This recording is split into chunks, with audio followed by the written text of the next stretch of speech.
Vous écoutez un épisode qui ne devrait pas exister. Bonjour, c'est Bertrand, votre coach web. Bienvenue dans ce nouvel épisode du podcast, épisode 404. Et oui, 404, c'est pour ça qu'il ne devrait pas exister, il devrait être introuvable, il devrait être en erreur. Mais bon, je pouvais pas partir comme ça, je pouvais pas vous laisser comme ça sans cet épisode qui termine pour moi les épisodes quotidiens pour cet été. Voilà, je vous l'avais dit en début de semaine, aujourd'hui c'est la sortie, c'est la début des vacances pour les gamins et pour moi c'est la fin du quotidien pour cet été. Je vous l'avais annoncé, je vais changer un petit peu de rythme pendant l'été. Je vais pas vous laisser pour autant, je vous l'avais dit aussi ça. Je me suis lancé dans une nouvelle forme de production des épisodes. On va se retrouver chaque semaine, mais avec des hors-séries. Voilà, tout simplement. C'est un petit peu le hors-série de l'été. J'ai décidé d'inviter des gens que j'aime bien, pour discuter avec eux de comment ils font. J'ai enregistré le premier épisode hier, vous allez voir. C'est un épisode qui on s'est un petit peu étalé, mais je le trouve très sympa. Vous allez rencontrer un créateur de contenu que peut-être certains connaissent, que peut-être certains ne connaissent pas du tout, parce qu'il n'est pas du tout dans votre domaine d'activité, mais qui vit de son contenu, qui nous explique comment il fait, comment il s'organise, comment il se développe, comment il voit les choses et qui donne aussi ses conseils. Et autant vous dire, c'est extrêmement intéressant parce que c'est vraiment, je le dis, c'est l'application vraiment, vous savez, de la théorie des 1000 vrais fans, de tout ça. Et ben ça, il vous montre que c'est possible et que c'est réel, tout simplement. Que dans son cas, on est pile poil, mais alors vraiment, alors je sais pas s'il y en a 1000 ou pas, ou il en a plus que 1000 je pense, mais je vais même pas demander. Mais vraiment, vous allez voir, c'est vraiment réel et le fonctionnement est vraiment de ce type-là. Mais avant de retrouver ça, alors je choisirai un jour de diffusion que je n'ai pas encore déterminé. Je pense que je diffuserai ça en début de semaine, voilà, tout simplement. Donc l'idée c'est de vous donner un rendez-vous tous les lundis ou tous les mardis avec un nouvel épisode pour rencontrer des créateurs et voir un petit peu comment ils font. Mais avant de tout ça, je voudrais pas vous laisser partir sans un petit peu de boulot pour certains. Parce que d'ailleurs certains m'ont posé la question, alors vous étiez nombreux à vous lancer, j'ai encore eu des messages cette semaine de nouveaux podcasts qui sont nés, j'avais eu les semaines précédentes des nouveaux billets de blog, des défis quotidiens pendant 7 jours, des choses comme ça, vous voyez, donc je sais que vous turbinez, que vous travaillez, que vous avez plein d'idées et que souvent vous me dites que c'est aussi pour répondre un petit peu à mes défis, à mes encouragements. Et j'ai eu aussi des questions, notamment de personnes qui m'ont dit je voudrais profiter de l'été pour me lancer dans le contenu, mais comment je fais comment je peux faire pour me lancer dans le contenu cet été? Et j'ai réfléchi un petit peu à cette question-là, et je vous propose un petit plan, voilà, un petit plan rapide, qui est tout simple, vous allez voir, vous allez comprendre, ça résume vraiment pour moi, pas les 400 épisodes, mais ça résume une bonne partie des choses. Allez, premier point du plan, fixez-vous une date pour publier votre premier contenu. Une date pas trop proche, mais pas trop loin. Allez, je vous dis à peu près dans 10 jours, c'est pas mal, nous sommes vendredi. 4 juillet, voilà, si vous publiez ça le 14, bam, pour la fête nationale, c'est pas mal du tout. Ça vous laisse le temps de réfléchir dessus, mais ça vous empêche de vous endormir dessus. Parce que on se dit oui j'ai un mois pour le faire, non, là on se donne un délai relativement rapide. Annoncez-le partout, et notamment à moi, mentionnez-moi, utilisez le hashtag votre coach web. Si vous me dites le 14 juillet je me lance dans le contenu, je me débrouillerai pour mettre un petit rappel et vous rappeler, et vous demander où est votre contenu, de vous inciter à me le donner, à me l'envoyer, à le partager à tout le monde. Et vous savez quoi, si vous me mentionnez, je vous le repartagerai aussi à tout le monde, tout simplement, pour vous aider à le faire connaître. Définissez aussi une régularité, parce que c'est bien de publier le premier, mais ce qui est encore mieux, c'est d'en publier plein. Et vous allez voir aussi qu'on en a parlé de ça hier avec le créateur en question. Définissez donc une régularité pour publier régulièrement. Alors tous les jours peut-être pas, mais vous savez que j'adore ça, c'est un très bon exercice. Si vous avez du temps, si vraiment vous avez du temps, vous pouvez vous lancer dans le quotidien, de voir un petit peu ce que ça fait. Vous allez voir, vous allez progresser à une vitesse incroyable. Publier un article de blog tous les jours, publier un podcast tous les jours, publier une vidéo tous les jours, vous allez voir, vraiment vous allez voir que vous allez progresser très très vite, mais ça marche aussi pour les photos Instagram. Si vous vous sentez pas dans le quotidien, toutes les semaines, non, tous les mois ça fait un peu trop éloigné je trouve. Alors certains choisissent tous les 15 jours, qui est pas mal aussi comme délai, mais toutes les semaines ça peut être un bon rythme, voilà, qui a un rythme assez régulier pour créer un petit peu de l'attente chez les gens. Vous dites voilà, tous les mardis, tous les dimanches, je publie quelque chose et ça va créer un début d'attente pour ceux qui ont aimé vos premiers contenus, puis le deuxième et le troisième. Et vous, ça vous maintient dans le rythme sans vous mettre un sur-rythme, voilà, et sans vous mettre en surchauffe. Choisir un média, hein, attention, ne partez pas dans tous les sens, ne cherchez pas à tout faire, hein, ne dites pas je vais lancer sur tous les réseaux sociaux en même temps, etc. Moi, pour le début, je vous recommande de vous concentrer sur un élément. Soit vous dites je fais du blog, soit je fais du podcast, soit je fais de la photo, de la vidéo, mais concentrez-vous sur un élément et faites-le bien. Ça ne sert à rien de vous dire je vais tout faire d'un coup, parce que en fait, quand on cherche à tout faire d'un coup, on arrive à ne rien faire du tout.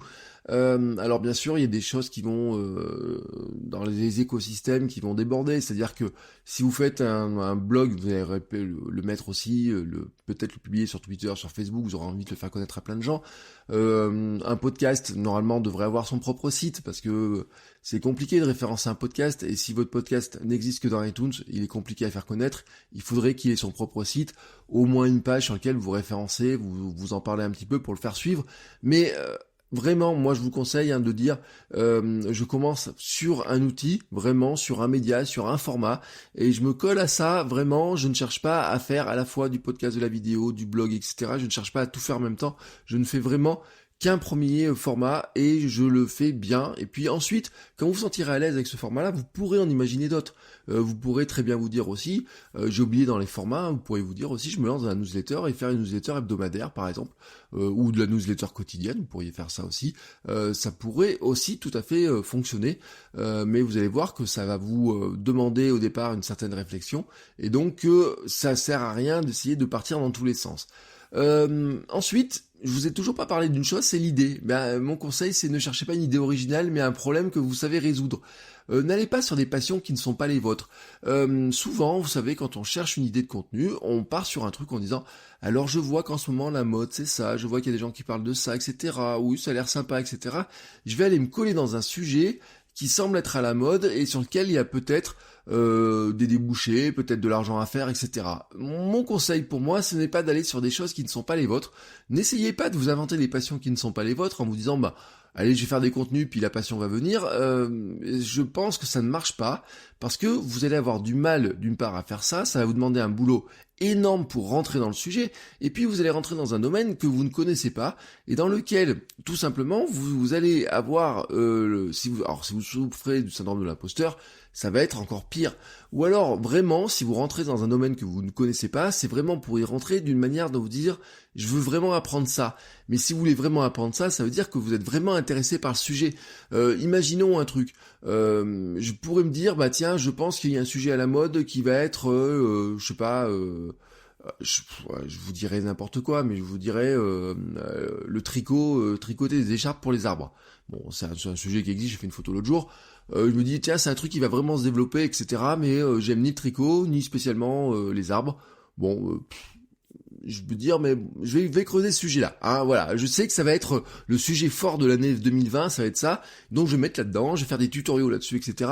Si vous n'avez pas la moindre passion pour ce sujet-là, pour un bout ou pour l'autre, et que vous n'avez pas vraiment envie de vous intéresser, mais que vous avez juste envie de le faire parce que vous pensez que c'est un sujet qui va être porteur, tricoter des écharpes aux arbres, ça va pas vous amuser très longtemps. Alors que si vous avez un bout de passion, un truc qui vous intéresse vraiment, s'il y a un domaine sur lequel vous avez déjà avancé, ça va être facile de faire du contenu. S'il y a un truc sur lequel vous avez vraiment envie de vous intéresser à un sujet, et je reprends cet exemple-là, j'en ai parlé, et je sais qu'il y a des gens qui ont été sensibles, qui disent tiens, ça serait bien qu'ils le fassent. J'ai souvent parlé de cette idée-là de dire il y a un élément dans lequel je pense que j'aimerais progresser, par exemple, c'est la découverte du café, parler plus de café, etc., vous montrer mes expérimentations, tout ce que je fais autour, etc.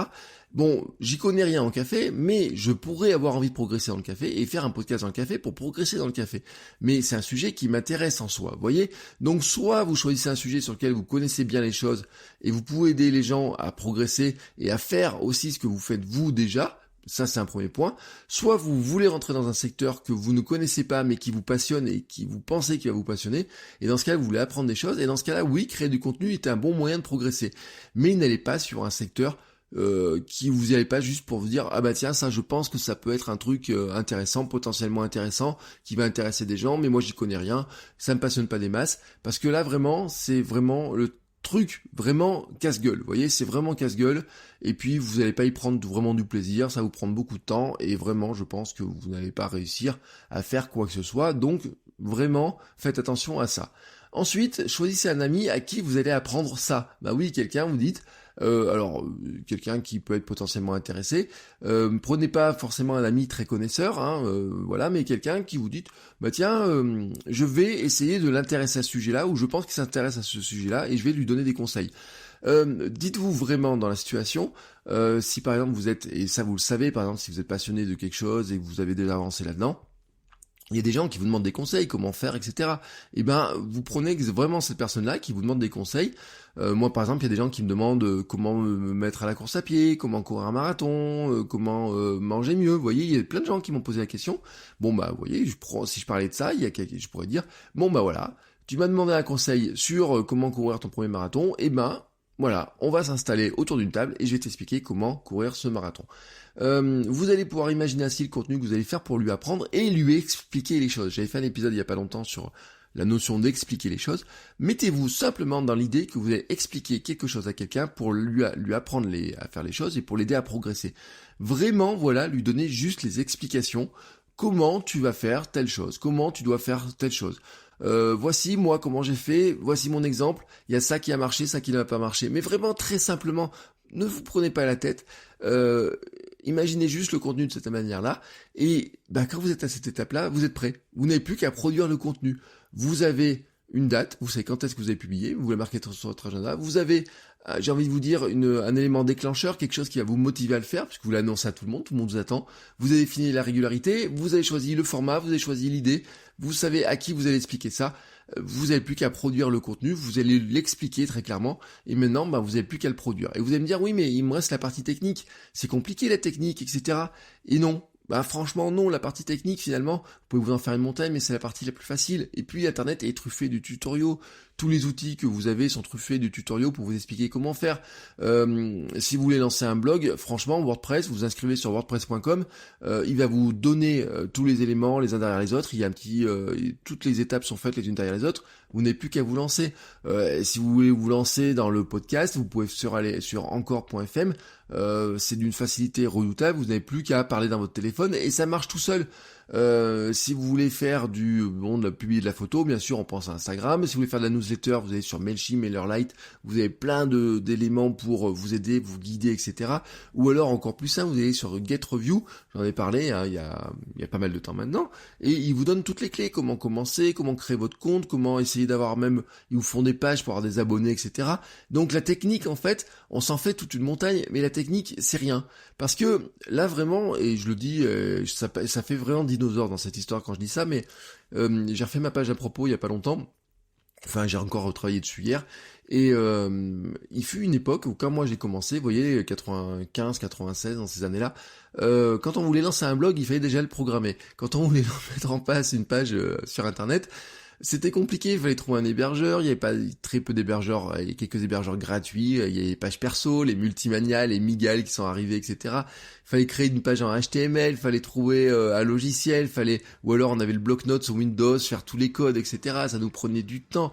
Si on voulait faire une petite animation, moi j'ai fait des gifs animés en image par image, vous voyez, les vidéos, quand on voulait les faire, fallait les encoder dans plusieurs formats.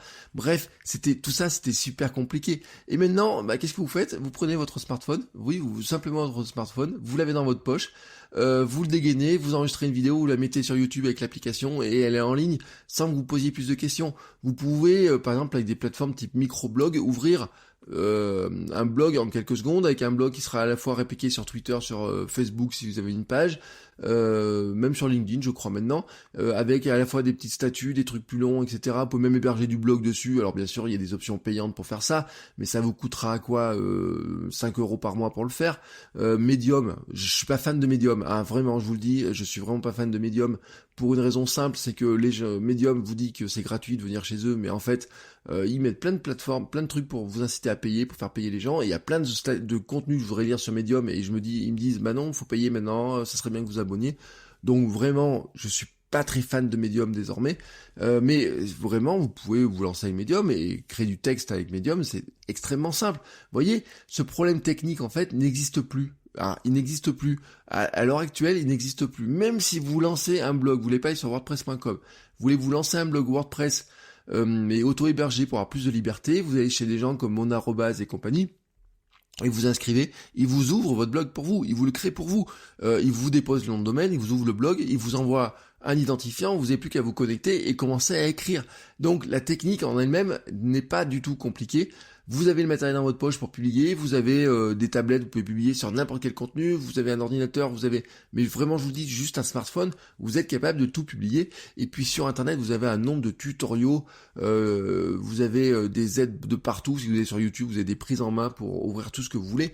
Donc la technique n'est pas votre frein, c'est une excuse. Vous me dites, j'y comprends rien à la technique. Non, c'est pas vrai. Peut-être vous avez un sentiment de ne rien y comprendre, mais en fait, il y a tellement de choses autour de vous que ce n'est pas un frein, ce n'est pas le frein. Le plus difficile pour créer du contenu et surtout se lancer, c'est faire le premier pas et se mettre dans l'esprit du partage, se mettre dans l'esprit que finalement l'information n'a de valeur que si vous la partagez, que vous pouvez et que vous devez enseigner tout ce que vous savez et que c'est comme ça que vous allez créer aussi une audience, que plus vous partagerez, plus vous aurez de choses à apprendre et plus vous aurez de choses à transmettre. Et moi, j'ai pas d'autre recette magique que celle-là, voilà. Quand on me pose la question, on me dit mais comment tu fais pour faire 400 épisodes, comment tu fais pour faire tes billets de blog, tes newsletters, etc. Où est-ce que tu trouves les idées ? Et on en a discuté hier justement, et vous allez voir, c'est le but aussi des hors-séries, c'est le but d'aller rencontrer des créateurs, de voir comment ils font. En fait, la recette magique, c'est pas un problème technique ou quoi que ce soit. C'est pas qu'ils ont des plus beaux blogs que tout le monde, c'est pas qu'ils ont le plus beau blog, c'est pas qu'ils ont forcément les plus belles vidéos ou quoi que ce soit. C'est en fait qu'ils sont rentrés dans un état d'esprit de se dire, je me suis mis à partager quelque chose en ligne, je me suis mis à partager ça avec mon cœur, mes tripes, etc. Et en face, j'ai des gens qui ont répondu, et puis on a fait un petit bout de chemin ensemble, et c'est cette relation-là qui s'est créée, et c'est cette relation-là que je travaille. Donc les choses ne sont pas beaucoup plus compliquées que ça. Vous voyez, moi, j'ai pas de recette magique. Enfin, ma recette magique, elle est là-dedans. Si vous voulez en savoir plus, vous savez que j'ai aussi fait une formation sur 30 jours pour créer du meilleur contenu, et les conseils que je viens de vous donner, ils sont dedans. Oui, ils sont dedans d'ailleurs. Ces conseils-là sont dedans.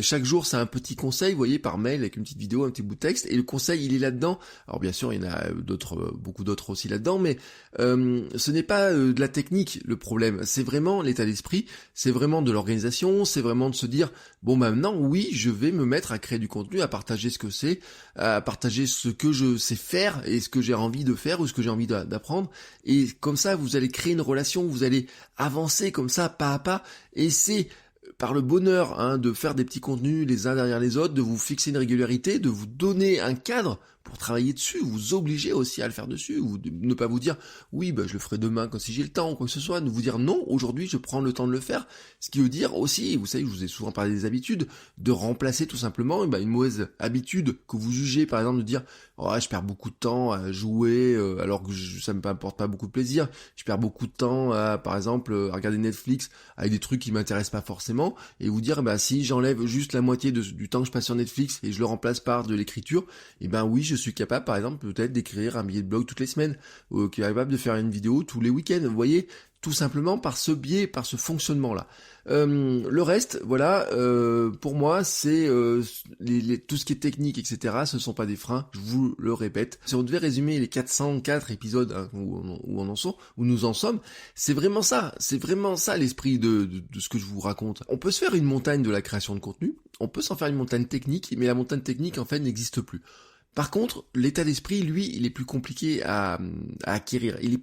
C'est plus difficile parce que et c'est ce que je vais expliquer aussi dans mon livre que vous savez, je me suis mis la date du 1er août pour publier. C'est finalement, il y a un moment donné, il y a une barrière à passer. La barrière à passer, et je vous l'ai expliqué il y a pas très longtemps aussi dans un épisode, c'est ce cap du passé du cap du 1%. C'est-à-dire que dans un monde où vous avez que des gens qui finalement qui consomment plus de contenu, dans un monde dans lequel c'est tellement facile de s'asseoir dans son canapé et de passer 2 heures à regarder des vidéos sur YouTube sans rien faire d'autre, que passer le cap de dire je passe du cap où je regarde au cap où je fais, où je publie, c'est ça qui est le plus difficile. L'état d'esprit, c'est de se dire je passe d'un état où je consomme à un état où je publie. Ça, c'est le plus compliqué, et c'est pour ça que moi, depuis 2 ans maintenant, je m'évertue à vous aider à le faire. La partie technique, elle est très simple. Voilà. Donc, je n'ai pas d'autre chose à rajouter. Vous avez maintenant une méthode pour vous lancer si vous ne l'avez pas fait. Aussi une méthode pour progresser. Si vous êtes lancé, si vous avez manqué un peu d'inconstance, utilisez cette méthode-là. Voyez exactement comment je vois les choses, comment moi je fonctionne, comment je vois la création de contenu, comment je vois ce que je vais partager avec vous aussi dans les mois qui viennent. Parce que oui, je ne m'en vais pas. Je vous ai dit, j'arrête le podcast en quotidien sur le mois de juillet et le mois d'août, mais je ne suis pas très loin non plus. Je vous ai dit, donc il y a écriture de livres. J'ai un autre projet aussi qui est très chouette, qui est en construction, qui a pris un peu de retard, mais que je vais lancer là, vraiment. En tout cas, au moins pour les patrons, pour ceux qui financent le podcast sur Patreon, aussi pour ceux qui ont acheté la formation, eux ils ont déjà eu le lien d'ailleurs. Donc ils savent, ceux qui ont voulu pousser la porte, ils savent qu'il y a quelque chose derrière qui pour l'instant est en construction. Mais ça je vais le lancer, ça va être mon boulot d'une partie de l'été, tout simplement. Alors vous pouvez vous inscrire, je vais aussi le donner dans les newsletters, etc. Vous savez que mes newsletters, vous avez les liens sur les sites, etc. pour suivre un petit peu tout ça.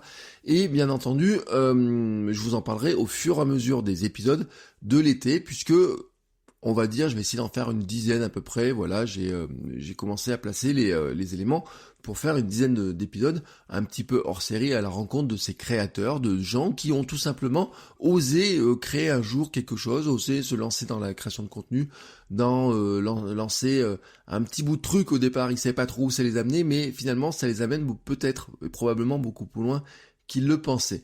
Merci à tous donc de suivre le podcast. Merci à tous aussi pour vos retours, vos messages, vos commentaires aussi sur iTunes, vos notes qui me font chaud au cœur. Bien entendu, prenez soin de vous. Si vous partez en vacances, si pour vous c'est l'acquis ce soir et que déjà ce week-end vous prenez la route et vous partez dans une destination proche ou lointaine, parce que les vacances, on n'a pas besoin de partir à l'autre bout du monde pour être en vacances, profitez-en bien. Passez tous un très très bon week-end et on se retrouve à partir de la semaine prochaine avec les numéros hors série, avec des rencontres avec ces créateurs. Je vous souhaite à tous un très très bon week-end, un bon début d'été, une bonne vacances pour ceux qui ont la chance de partir. Et moi je vous dis à la semaine prochaine pour de nouveaux épisodes. Ciao ciao les créateurs!